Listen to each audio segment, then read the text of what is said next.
Hello everyone, thank you so much for having me. This is Sheihnon from Social Action Committee. The topic that I'm going to convey is an alcoholism which falls under drug abuse. Well, when a person becomes addicted to the effects of alcohol, then it is known as dependent alcohol or alcoholism, which is one of the major causes of alcohol abuse. Alcoholism is one of the prevalent disorders battled by the people around the world irrespective of sex, age, and occupations.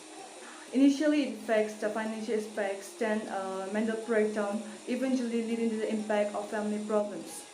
It is the main reasons of a mother's tears, a spoon's wounds, a disturbed child, a failed marriage, crime, and even to the death. Like it is you and I who will turn the slave of everything if we take it as an enjoyment one day. As the Bible says, drink wine and be merry. Do not be drunk with wine, for whoever drinks led astray and unwise. Which means overindulgence leading to the drunkenness is sinful. One must be cautious, one must be very careful with one alcohol intake. See, I'm not necessarily saying to stop consuming it, but what if we take it as a healthy dose? Things would have been different. Things would have been different because it has a merits control amount. One must never abuse it, and appropriate education must be given on it of all over its uses, consequences resulting in its abuse.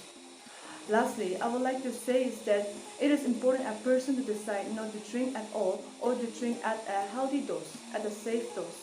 As the proverb says, firstly the man takes the drink, then the drink takes the man. Thank you.